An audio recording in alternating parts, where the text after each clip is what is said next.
Quand je reçois des articles, souvent c'est 50 MB. Les gens m'envoient un texte avec plein de figures intégrées, ça fait 50 MB. Je leur dis, mais là, réfléchissez, là, 50 MB, c'est quoi?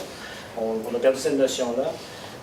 Et j'ai le pied, je suis un professeur associé, donc j'ai un pied dans l'intervention. J'ai toujours été consultant, soit en changement climatique, voici plusieurs années, où il y a vraiment un lien entre la recherche et les fonctionnaires, par exemple. Lorsqu'on parle des personnes qui travaillent dans des bureaux, dans les différents ministères, ils disent ben, « moi, je n'ai pas accès à la recherche parce qu'ils n'ont pas accès aux revues ». Donc, lorsque le numérique est apparu, ça leur a permis d'avoir accès à ces revues-là, surtout s'ils sont en libre accès. Parce que s'ils sont payants, souvent, ils n'ont pas accès. Je ne sais pas si vous avez déjà essayé d'acheter un article d'une revue américaine, c'est 30 $ US, l'article. Souvent, ils n'ont pas les budgets pour pouvoir acheter ça, donc ils trouvent toujours des contournements. Donc, le fait qu'on arrivait en open access, ça leur donnait de l'information. En plus, on est francophone. Et plus récemment, je fais de la recherche en agriculture urbaine. C'est en sorte que l'on travaille vraiment avec le milieu social, vraiment des intervenants de terrain, et ils sont très contents de réussir à avoir des ressources en accès libre. Donc, c'est un peu ce qui était derrière la création de la revue en 1999. Et pourquoi j'ai mis 1999? C'est parce que c'est une date quand même à charnière. Les fins des années 90, c'est là que sont apparues les revues numériques et les plateformes numériques qui favorisent l'accès libre. Avant ça, ça n'existait presque pas. Donc, on ne parle pas de si longtemps que ça, étant pris, je pense que Sylvie va parler, par exemple, de Facebook. Lorsqu'on parle aux gens, on parle de Facebook, on a l'impression que ça fait 20 ans que ça existe, Facebook. Ben non, 2004. C'est pas si vieux que ça. Twitter, c'est encore plus récent. Donc, c'est des outils qui sont tout récents et tous ces outils-là sont des outils basés sur le Web 2.0, donc sur tout des systèmes de gestion de contenu tout à fait récents, qui a révolutionné l'édition numérique. Donc, ça fait un peu d'histoire. 99, bon, Vertigo a été créé, entièrement numérique. Nous n'avons jamais eu de papier. Ça n'était jamais dans l'ordre d'idée d'avoir du papier. Pourquoi? Parce que le papier a des coûts énormes.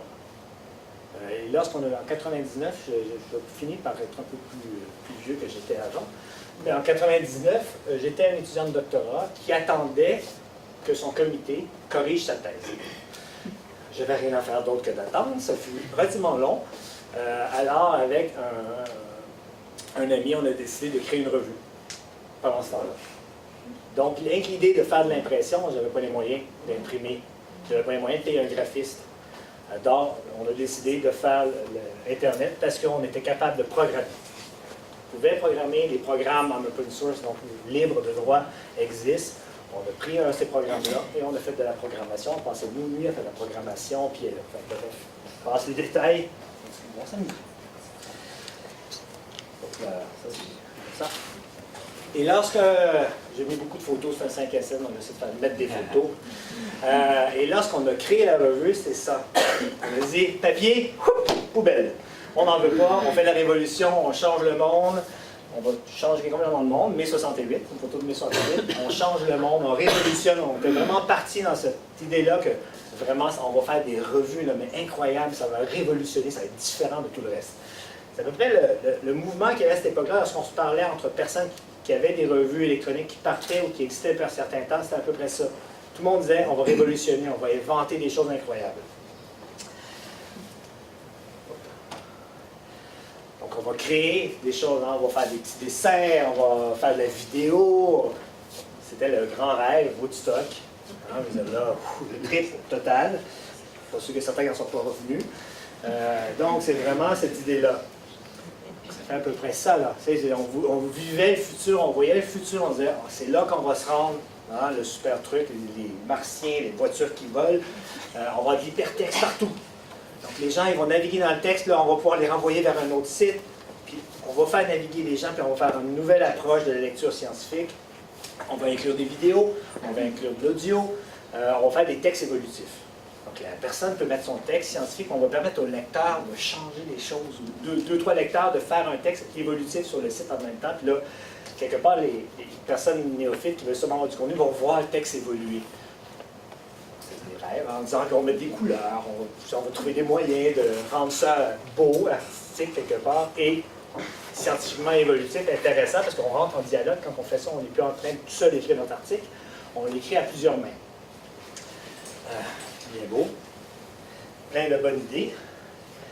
Le truc qu'il faut se rappeler, c'est que les universités, c'est un milieu excessivement conservateur. Les revues, je ne dis pas les personnes qui travaillent dans les universités, mais le système en soi est relativement conservateur. Le système de l'édition scientifique est excessivement conservateur. Il y a encore plein de revues qui refusent de passer au numérique. Papier, on ne bougera pas du papier, on va rester sur le papier. Malgré les coûts qui vont avec, effectivement, c'est le fun d'avoir un livre, etc. Mais les revues sont souvent des collages d'articles. Et souvent, dans une revue, peut-être qu'on a besoin d'un article. Alors, le papier, dans ce temps-là, c'est qu'est-ce qu'on fait? On arrache le reste et on garde seulement le petit rapport. Je ne sais pas si ça existe toujours, les petits rapports. De moins en moins. Hein. Enfin, je ne sais pas, on a écrit un article pour MPS, puis on a reçu le numéro complet. À certaines époques, on recevait seulement le petit rapport. Donc, les 10 feuilles qui nous concernaient. Alors, ce qui s'est passé, quelque part, c'est que les revues, tout ce qu'on voulait inventer, on est revenu dans le droit chemin parce que le système nous obligeait à revenir dans le droit chemin.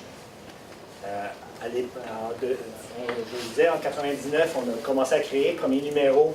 On a publié le premier numéro en mai 2000. Donc, en 6 mois, 8 mois, on a monté un numéro. Et là, bien entendu, ce qu'on dit, il faut être associé à l'Université de l'UQAM. On est issu de l'UQAM, on va voir l'Institut des sciences de l'environnement où on est issu, on ne connaît pas. Hein, on a une super revue, les gens sont emballés, on est prêts à travailler là-dedans. Moi, on regarde. Est-ce que du papier? Non. Pas sérieux. Ah, mais là, attends, vous allez faire publier des articles, c'est dangereux, on va se poursuivre. Là, c'est comme. On était comme. C'est possible. Mais le milieu n'était pas prêt à recevoir des revues provenant de l'extérieur en plus, donc on n'était même pas vraiment issu du corps professoral. Alors là, c'était tout un univers. Ça a pris 6 ans avant qu'on soit accepté par l'université et par l'UQAM, ce qui fait en sorte que nous, on est peut-être la seule revue qui ne sommes pas éditée par l'UQAM, parce que nous sommes co-édités. Parce qu'au bout de 6 ans, tout le temps qui a été investi dans la revue, bien entendu, l'UQAM ne peut pas le reprendre. Donc, lorsqu'on était revenu de la revue César, on disait, c'est correct, vous devenez l'éditeur unique, mais vous remboursez l'ensemble de l'investissement qui a été fait. Ce qui, bien entendu, on savait qu'il ne pourrait pas faire. Donc, on a conservé l'autonomie, donc on est co-édité par une maison d'édition qu'on a créée, puisqu'aucune université ne voulait nous soutenir, et par l'UQAM.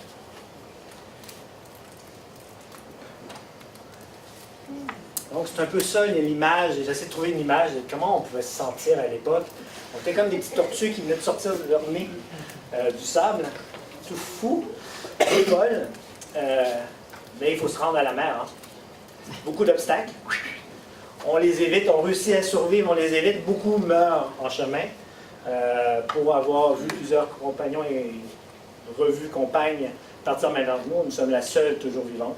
Les autres ont fermé leurs portes. Pour la surcharge de travail, pour l'investissement nécessaire, pour pas avoir reçu à évoluer au niveau des plateformes, des technologies. Avant d'arriver où nous sommes actuellement, nous avons eu 4 sites différents qu'on a refait à chaque fois, parce que les technologies évoluaient, il fallait évoluer, donc d'autres qui n'ont pas réussi à le faire. Donc, on a réussi à éviter tous les écueils, et là, on est arrivé dans la mer. Et là, on s'est dit, on peut tout faire, mais on ne sait plus quoi faire. Parce que c'est trop large, c'est trop gros, on ne sait plus où on va. C'est un peu le défi qu'on a eu. Donc, on est devenu une revue plate, conservatrice, qui fait des articles comme tout le monde. Avec l'évolution par les pairs, un article où personne ne peut toucher. On ne peut pas modifier les choses. Il n'y a pas d'audio, il n'y a pas de vidéo. Donc, c'est à peu près, il n'y a pas de lien hypertexte un peu partout dans le texte parce que c'est bien trop compliqué à gérer. Parce qu'en plus, il y a des gens qui créent des sites et qui les ferment sans le dire à personne. C'est que là, si tu as un lien hypertexte, tu te ramasses sur ce site-là, ben, ça ne marche plus. Toute cette gestion-là n'était pas possible à l'époque. Donc, on est revenu un peu à une revue standard. On est rentré dans la norme. Enfin, pas vraiment. Mais on fait à croire qu'on est dans la norme. Et c'est comme ça qu'on a réussi à s'asseoir, à devenir une revue reconnue internationalement, plus reconnue à l'extérieur qu'au Québec, avec autant de nombre de soumissions de textes et très lus.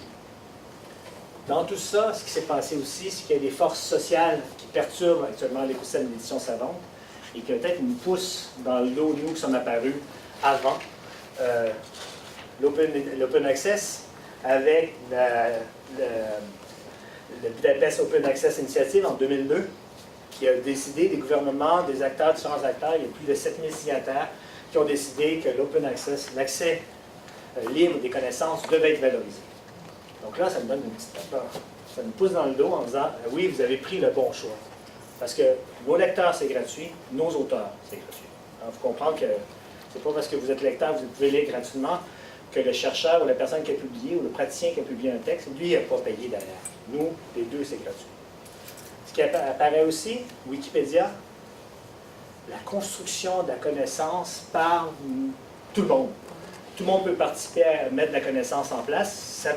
Ça change un peu la réflexion qu'on a alentour de la recherche scientifique et des articles scientifiques et de ce qu'on doit diffuser et ce qui est la vraie connaissance. Je ne dis pas que Wikipédia est toujours véridique, mais c'est une tentative de faire évoluer les choses. Donc, un peu ça qui pousse les choses, qui pousse des grands bailleurs de fonds, qui pousse les maisons d'édition, et qui pousse les gouvernements à bouger et à faire bouger. Je pense que l'écosystème a bougé tout seul, et après ça, les gouvernements ont suivi. Je vais lâcher la souris, parce que chaque fois que je prends la souris, ça ne marche pas. Ce qui s'est passé, des réponses variées sont apparues, qui soit voulaient complètement changer le système, trouver une nouvelle mode de distribution des acteurs, à qui donner le pouvoir, comprendre que si les années 40, 50, 30, d'une guerre mondiale, c'est un peu oublié, mais 50, c'était vraiment des associations, des universités ou des gouvernements qui publiaient les revues scientifiques. Mais les années 60, 70, 80, ça a été la mainmise du privé sur la diffusion de la science. Springer, Elsevier, Blackwell, de ce monde, et il y en a d'autres, ont pris ça, c'est très viable économiquement, ils font énormément de profit. Elsevier, c'est 3 milliards de dollars par année. C'est des grosses machines et ça fonctionne très bien. Donc, ils sont apparus dans ça. Et il y a des acteurs qui se sont dit, il faut arrêter ça, il faut changer le système. D'autres sont totalement arrivés en disant qu'il faut développer une certaine résilience. L'accès libre s'en vient. Il faut mettre en place des systèmes qui vont permettre d'accueillir les revues papier, mais uniquement on va les numériser. On ne développe pas vraiment de l'édition scientifique, on les numérise. Donc, des exemples, Open Edition en Europe, le projet Muse, Érudit au Québec, Cielo au Brésil, et sont apparus aussi les archives ouvertes. D'ailleurs, beaucoup plus récentes. HAL pour la France et Archipel pour l'UQAM, où les gens sont invités à déposer leurs textes dans les archives. Vous avez les archives ouvertes, c'est pas encore ça, ça fonctionne pas. On est en discussion actuellement pour que les articles des professeurs et des étudiants de l'UQAM, de Vertigo, soient déposés automatiquement dans Archipel, dans les archives ouvertes de l'UQAM. On a donné notre accord, donc ça va se faire. Il y a à peu près une vingtaine d'articles, ce qui représente la moitié des documents déposés dans les archives ouvertes annuellement. Donc, vous voyez, c'est 40 à peu près fichiers qui sont déposés dans les archives ouvertes de l'UQAM par année. À mon avis, c'est pas assez, mais ça va avancer. Là, je ne sais pas, je tends, ça va? Ce qui est apparu, donc il y a ces forces-là, Wikipédia, l'open access qui pousse, et ce qui est apparu aussi, c'est les réseaux sociaux. Je ne sais pas si Sylvie va en parler après, mais derrière les réseaux sociaux, ça a l'air simple, hein, les réseaux sociaux, c'est apparu, c'est magique. Derrière ça, il y a tout le système de programmation aussi qui a changé. Pourquoi les réseaux sociaux ont apparu? C'est parce qu'on a créé ce qu'on appelle le Web 2.0, la nouvelle génération Internet, qui fait en sorte qu'on n'a plus besoin d'être un programmeur informatique pour faire un site. En 1999, je pourrais vous montrer les codes. Si vous ne saviez pas coder, c'est impossible de faire un site Internet. Maintenant, vous voyez sur WordPress, je ne sais pas s'il y a du monde qui ont vous êtes sur WordPress, qui a un site WordPress, un blog WordPress? Non? Ou autre? Personne ne lève la main. Ah, il y a quelqu'un dans le coin là. Ça prend 15 minutes. Créer un site Internet, créer un carnet, c'est 15 minutes. Ma conjointe qui travaille avec les questions des immigrants, qui travaille à la table de concertation pour les réfugiés et les immigrants, elle a besoin d'avoir un site Internet pour son projet. Elle me dit, ah, je ne sais pas comment faire, c'est trop cher, je n'ai pas les moyens de payer un programmeur. Je dis, ben, pourquoi tu veux un programmeur? On va te créer un blog, on va mettre les informations. Elle me dit, ah, mais ça va prendre trop de temps. Je dis, regarde, on y va, ça va prendre 15 minutes, ça va être fait. Et ça a pris une demi-heure. Parce qu'il fallait mettre du contenu. Mais en une demi-heure, on avait créé un site. Ça, c'est le Web 2.0 qui apparaît. Ce qui fait en sorte que les revues peuvent apparaître rapidement. Le Web 2.0 permet aussi de commencer à faire le dialogue entre les personnes. Ce qu'on rêvait, des textes évolutifs, de faire en sorte que les gens peuvent répondre, peuvent échanger, mais on peut commencer à le faire avec le Web 2.0. Pas nécessairement sur les revues, parce que là, les plateformes qui sont mises en place ne sont pas conçues pour ça, et souvent ils ne le veulent pas parce que des questions de sécurité. Parce que quand on commence à pouvoir échanger, ça veut dire que n'importe qui peut rentrer dans les codes et peut hacker le site, mais en créant des carnets de recherche, des blogs scientifiques qui peuvent être en lien avec les revues, ce que nous avons fait. On peut commencer à mettre en discussion le lecteur et l'auteur, ou la rédaction et le lecteur. Bien entendu, on parle de 2, 3, 4 personnes, mais en réalité, cet ensemble-là, c'est à travers la planète qu'on peut commencer à mettre en lien le lecteur et le chercheur et l'éditeur. Ce qui, quelque part, développe toute la question, ce qu'on appelle l'improbable lecteur ou lectrice. L'improbable lecteur et lectrice, il y a 2 cas dont je peux vous parler. La première, c'est avec PLOS, Public Library of Science, qui est une très grosse revue en accès libre, qui ont reçu un jour un article. Le rédacteur tombe sur cet article-là, commence à le lire, puis il fait « Wow! » Il dit « C'est l'article que j'attendais depuis 2 ans. » Parce que c'est un article sur la génétique, puis c'était son domaine de recherche, puis il était comme « C'est trop génial, il faut absolument que je rencontre l'auteur, la chercheure de cet article. » Alors, il lui écrit, il dit « J'aimerais ça vraiment vous rencontrer, etc. Ça tombe bien, nous sommes dans la même ville, on pourrait se rencontrer dans un café. » Je prends rendez-vous, etc. Ça va dans le café, s'assoit à table. Et d'un coup, il y a quelqu'un qui arrive, s'assoit devant, puis il la regarde, puis il fait oui. Elle dit ben, on a rendez-vous. Elle dit non, on n'a pas rendez-vous. Elle dit oui, on a rendez-vous. Il y avait une fille de 15 ans devant lui qui avait rédigé l'article. Parce qu'en fin de compte, elle était une lectrice, elle dévorait PLOS, tous les articles, et m'en elle a eu une idée. Et elle a travaillé sur ces articles-là, poussée par ses parents, mais n'empêche, il y avait quelque chose là, elle a travaillé ça, elle a soumis un article, et c'était une jeune fille de 15 ans. C'est pas vraiment les personnes à qui on s'attend qui vont lire PLOS Biology ou qui vont lire des revues LPS, c'est en libre accès un jour, mais ça peut arriver. Autre cas, c'est un cas que Vertigo a vécu avec un article qu'on a publié sur la revue, mais qui avait un lien après ça sur notre carrière de recherche, qui était sur l'adaptation au changement climatique. C'est un texte qui s'adresse avant tout à des personnes qui sont en politique, qui sont dans les négociations. Et je reçois un téléphone. Et là, quelqu'un commence à me parler, puis je suis comme, oui, ok, je ne vois pas où on en était, puis il finit par m'expliquer qu'il a lu quelque chose sur le carnet, qui était l'article, qu'il trouve ça super intéressant, et qu'il voulait s'impliquer. Je dis, oui, mais vous êtes un chercheur? Non, je suis un juge à la retraite et je m'ennuie. Mais je trouve que la question des réfugiés climatiques est hyper importante. Je veux documenter ça. Aidez-moi. Malheureusement, j'ai dit oui, je voudrais bien, mais je n'ai pas vraiment le temps.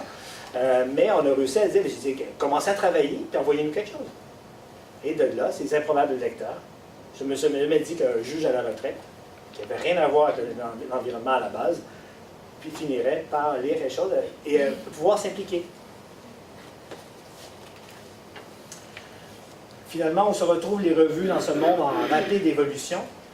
Ce qui est, là, je prends l'exemple de Vertigo, ce qui se passe avec les revues, pas toutes les revues font ça, mais c'est les possibilités que les revues peuvent faire, c'est qu'ils peuvent, de l'édition, bien entendu, scientifique, donc ça c'est notre revue en édition scientifique, nos articles sont publiés ici, dans lequel, bien entendu, on s'est dit, on veut rejoindre les praticiens, on veut rejoindre les citoyens, on veut rejoindre d'autres personnes que les chercheurs, donc on a mis des rubriques qui s'adressent plus spécifiquement, par exemple, à des praticiens de terrain. Il y a une section qui s'appelle Regard terrain, qui est vraiment des articles sur des projets de terrain.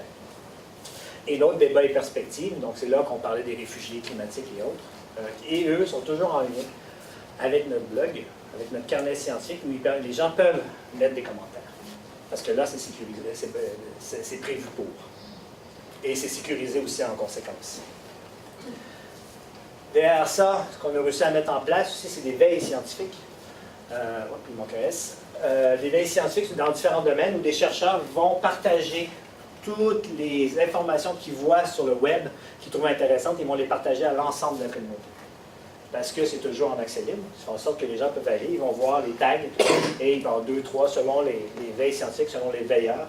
C'est soit des étudiants, soit des chercheurs, soit des praticiens qui veillent. C'est plus ou moins actif, je veux dire, agri-urbain est relativement actif. Et là, ça permet de partager l'ensemble des connaissances dans le domaine ou les nouvelles. Et bien entendu, derrière tout ça, ce qu'on met en place, c'est de la diffusion avec les réseaux sociaux, les différents réseaux sociaux. Et en plus, la magie avec tout ça, ce qui est apparu aussi dans le portrait, ce qu'on appelle les flux RSS. Alors tout ça, ça se fait tout seul, ou presque. Je dois avouer que quand je mets, par exemple, si je mets quelque chose ici, ça va se répercuter automatiquement en dessous. Sans que je m'en occupe. C'est l'avantage parce qu'à un moment donné, sinon il faudrait être 10 personnes. Mais là, avec, c'est un temps plein. On est deux, on est deux, mais c'est un temps plein seulement. On réussit à gérer l'ensemble de la web. Ce qui arrive dans ça, et je parlais un peu de l'idée de la mer de tout à l'heure, c'est que là, on est noyé dans une mer d'informations pour le lecteur. Et là, on arrive au niveau de l'édition scientifique à se dire qu'il faut outiller la société civile pour comprendre l'ensemble des documents qu'on finit par retrouver. Un exemple, Open Edition, où est la revue et dont je suis le conseiller scientifique, on est rendu à 487 revues scientifiques qui publient entre 40 et 130 articles par année, ce qui fait que c'est énorme. Sans compter que certaines revues ont 100 ans d'existence.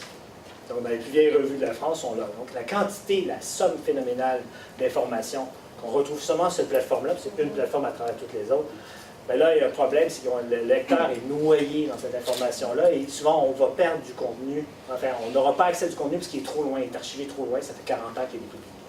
Donc là, l'idée, c'est de revenir à la surface en tirant des hubs, donc des super revues, quelque part, qui vont regrouper d'autres revues, qui vont retravailler quelque part les archives pour les remettre au goût du jour par rapport à l'actualité. Donc, c'est un projet qu'on mène qui s'appelle Théma Environnement, parce que c'est pour l'environnement, mais on veut faire à Open Edition plusieurs thémas sur différentes thématiques. Parler de révolution, début, le papier, on le met à la poubelle. Avec le comité, c'est en sorte que je suis un peu moins drastique. Je me modère un peu. Certaines revues tiennent encore beaucoup au papier. Moi, je suis plutôt pour dire qu'il faudrait passer à la tablette. Mais il y a le coût derrière de la technologie pour vraiment avoir un truc intéressant, pour pas que ce soit uniquement la revue qui passe sur une tablette, c'est pas intéressant d'avoir un truc interactif. Ça prend des moyens que les revues scientifiques, malheureusement, n'ont pas. Donc, je comprends que certains, comme Voix Images, tiennent vraiment encore au papier. Je suis prêt à l'accepter. Même nous, on a commencé à publier du papier, donc horreur. Mais on a certains de nos partenaires qui demandent, lorsqu'ils font un hors-série, demandent à avoir un livre papier. Et on leur dit, correct, si vous le payez, on va vous le faire. On va faire quelque chose de beau.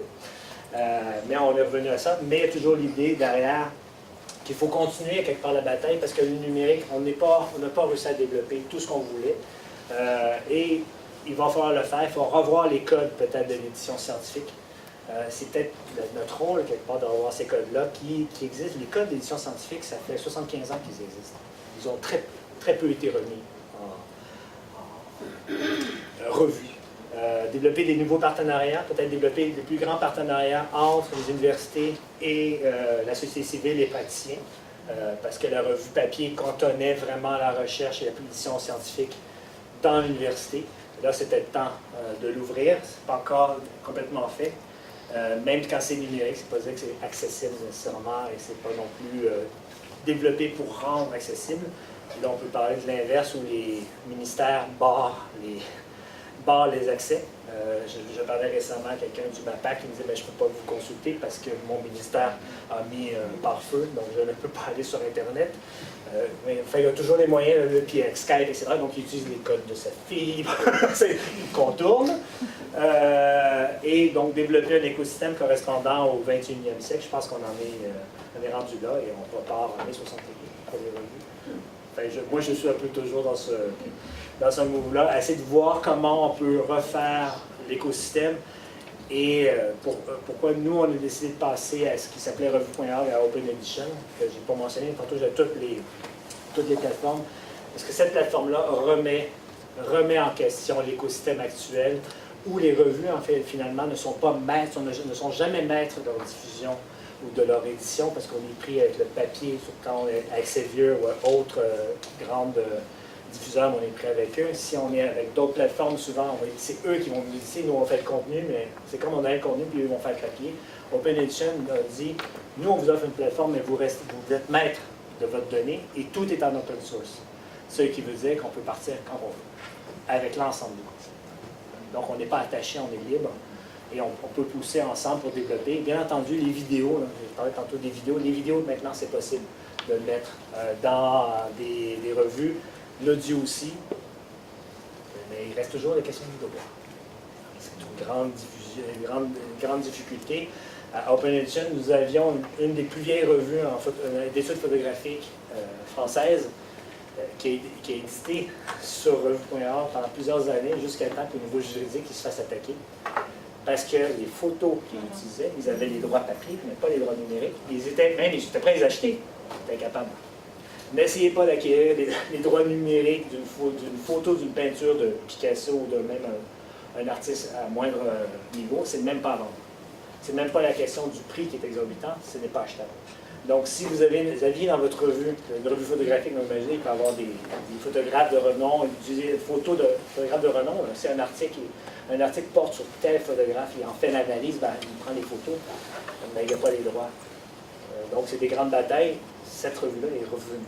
On a réussi à régler le problème. Donc, c'est possible de trouver des solutions, mais c'est quand même ces défis-là qui existent. Merci beaucoup. J'ai dépassé mon temps. Mais... Ouais. Un petit peu.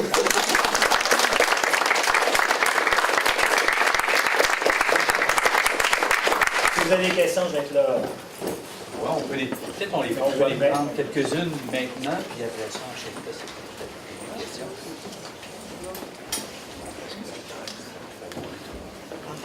Est-ce qu'il y a des questions?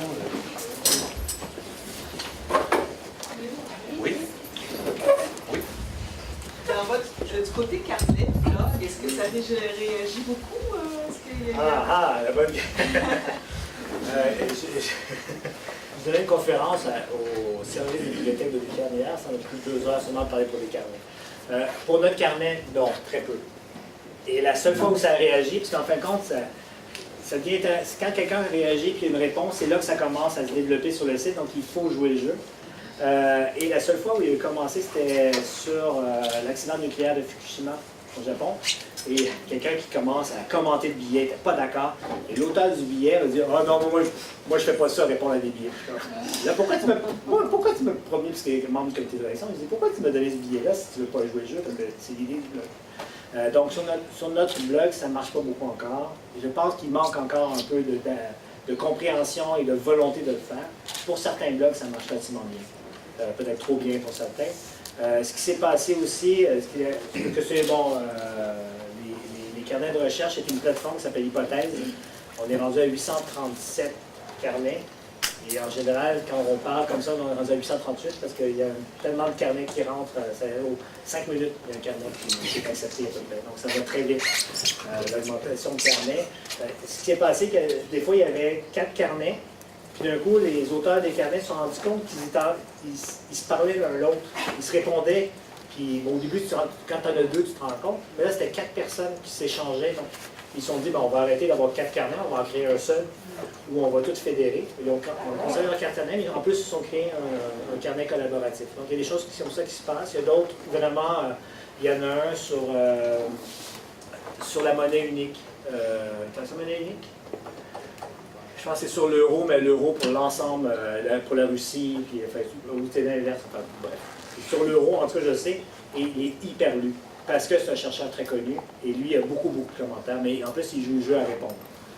Là, c'est variable, il y en a certains qui fonctionnent bien, d'autres qui fonctionnent moins bien. Je te dirais, pour nous, c'est pas une réussite encore. Parce que nous, on voulait vraiment que les gens commentent les articles, puis commencent à avoir des échanges par rapport à des articles.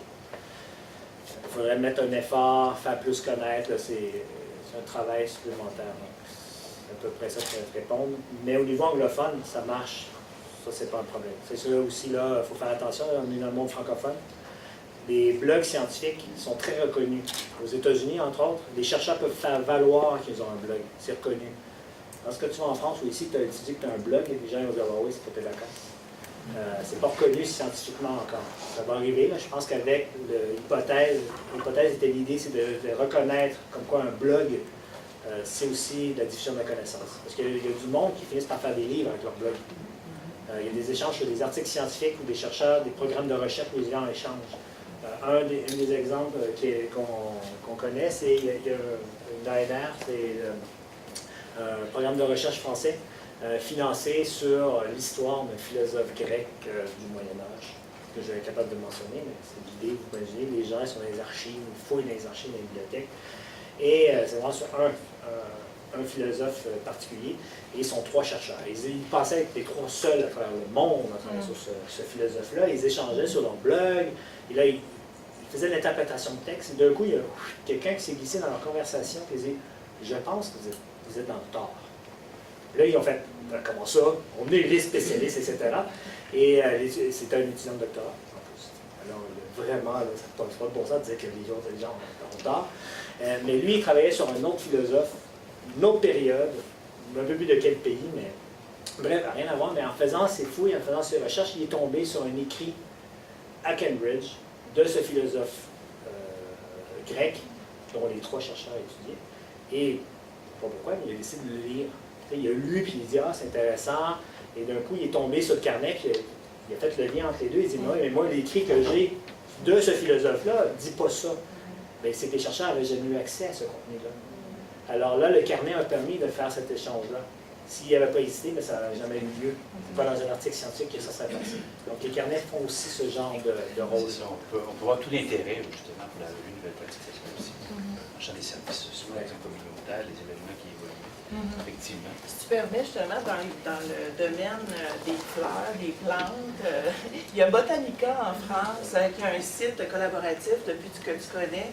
Bon, c'est sûr qu'ils ont une équipe alentour, mais il y a une équipe, justement, de communication qui l'ont étudié. Bon, Serge Proulx, Ethan, Florence Millerand, justement pour mettre en valeur et étudier, décrire ces pratiques de collaboration, d'échange de savoir, comment aussi catégoriser les connaissances que les gens développent et justement pour valoriser ces échanges-là, ces collaborations-là de connaissances entre des gens que, oui, ils ont le statut de chercheurs, mais des néophytes.